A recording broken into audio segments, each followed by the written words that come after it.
appreciate you being here. Obviously, we're happy to always get a win and to do it in pretty convincing fashion and to put 100 points on the board is always a good feeling. We knew that this game was going to be a very interesting game because of the way that Niagara plays, and they haven't had a lot of success this year because their schedule is very difficult in the early part of their year.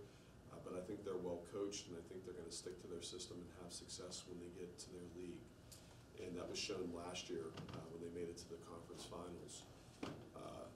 But they're a team that forces you to play very helter-skelter and to rush things. And you know, we knew we were going to turn them over, and they were going to turn us over. And 27 turnovers is a little much for my liking. I wanted to be around 20 and to force 30. So we had 27 and we forced 38. And so we'll live with it. We'll take the win.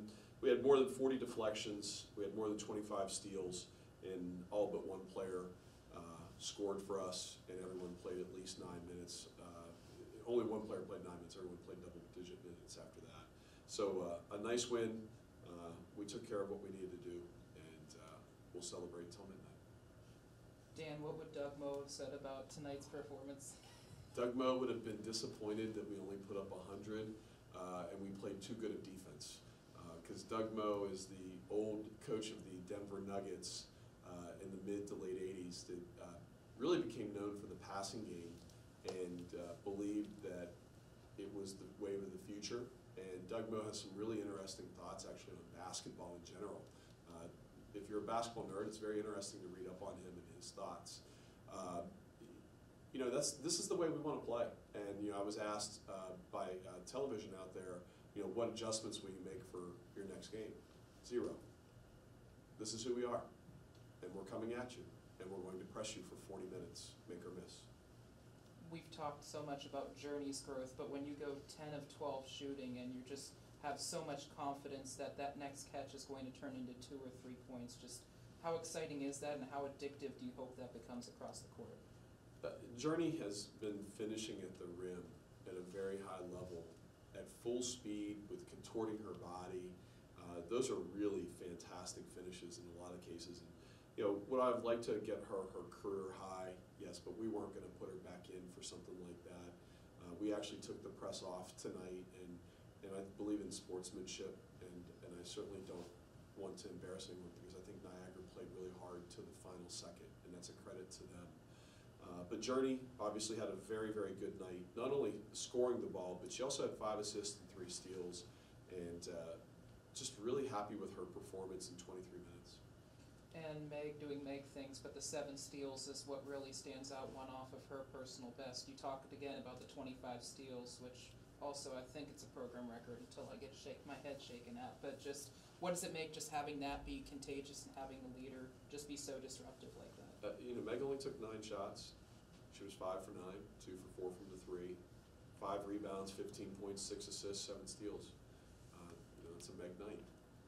You know, in a situation where it was a very chaotic environment, she's your rock of keeping things under control, and she did that for us early, especially in the second quarter when they made their run, and we expected them to make a run. She kept us where we needed to be because she's our rock.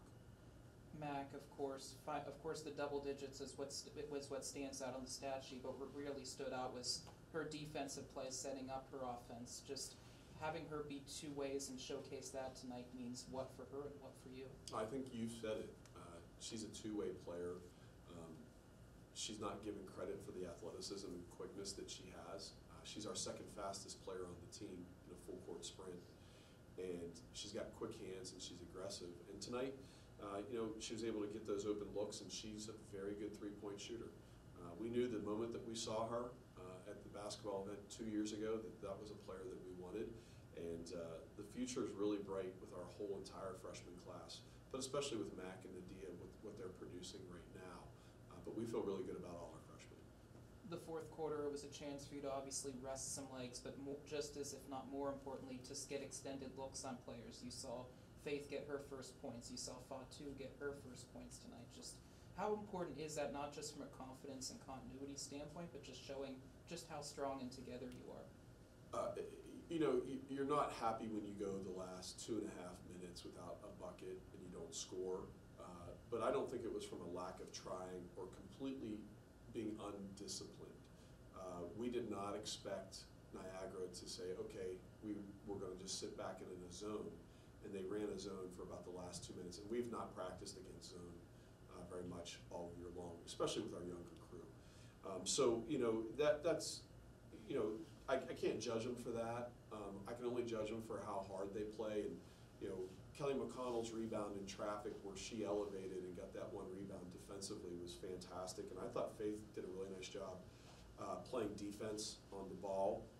Faith has got unlimited upside, and obviously we feel really good about where Fat 2 will be. Fat 2 hasn't practiced more than 8 times in a year. There's a lot more to Fat 2 coming, and we think the world of what her future is going to be. But it was good to get some people minutes and see what they can do, and let them be able to play through some mistakes. And so we were able to do that tonight. The one biggest hiccup was probably the early-ish mid-stage of the second quarter. Shots just weren't falling, especially from downtown. Just how do you make sure that with the ebbs and flows that you guys have, that you just stayed the course, stay the ship, or what was the saying last year about the ships, burn the ships? Burn the ships. Just what was it like making sure that was a secure? I think the biggest thing is that we knew and had talked to them about they're going to make a run at some point. And that's when they made their run, and that's going to happen. And the biggest thing is in the timeouts was talking about they want to play in the air. So we're trying to put the ball over our head and make passes over our head instead of keeping the ball in triple threat and low woman wins. Fake high, go low. Shot fake, drive it really hard with your shoulder coming off the defender's hip, and play with a low woman type of advantage, because they want to play up in the air. And we played into that advantage for them, disadvantage for us. And that went on for about 3 minutes, and then we were able to correct it, and maybe 4 or 5 minutes. And then we were able to correct it, and we were able to come away with a nice victory. You mentioned at Princeton that obviously Fatu was going to get healthy and you were going to play 13, and eventually Gabby is going to get healthy and you're going to get to 14. But just, you mentioned the ebbs and flows, being confident in playing 13. Just how does tonight showcase that you can play those 13 confidently throughout the course of the season? I am 100% confident that I can play all 13 players.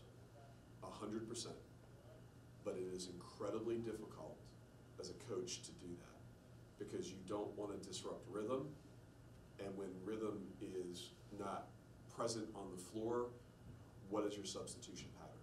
And so what we do is Coach Frank, I have an offensive coordinator and defensive coordinator. Now I have a substitution coordinator, because Coach Frank is very good. We sit down and we discuss about where we want our substitutions to be, and we map that out for the first and the second quarter. And then we have some ideas of lineups that work that we get from different analytical services. And we play off of that, but it is a real challenge, because it's a game of chess, to find the right lineups of who's having success that night. And we're going to go back and look at the analytics of it to see what our best lineups are overall, against zone, against a pressing team, et cetera, as we move forward through the year. Players were locking arms, they were smiling, giggling, the joy. Just what's it like seeing that, even though of course you're focused on the game, but just what's it like seeing that and understanding just how special this is? I'll be honest, I didn't see much of it tonight, because I was kind of ingrained and engrossed with the freshmen that we have on the floor. And I was trying to support them and coach them as much as you can with the way that we're playing. And it's little reminders. Fat 2 one time took a wild swing at a block and then ran to half court and decelerated towards half court. And we had to talk about that, how that's incorrect.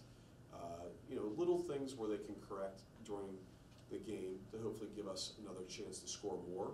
But also, that'll happen in film later on on Monday, where we'll discuss those kind of things. But to see the bench, I know that it was a very good bench, and it has been, because of the relentless joy that our program has and what this team has. With that being said, I thought our fan base was fantastic tonight. you know, it's November, and sometimes you don't have great crowds in November, and sometimes they sit on their hands, and that is not the case. We have something special going on here, and we're really excited about them. You know, I think our pep band and our cheerleaders also have done a great job of supporting us, and I really appreciate our pep band and our cheerleaders. We have a gentleman who has done so much for our basketball program for decades, and Mr. Unico has had a little fall, and we're supporting him. And I just want to say that to Mr. Unico that everyone here at Duquesne, and especially our women's basketball, is thinking about him and have positive vibes and prayers sent to him. Thank you for supporting women's basketball.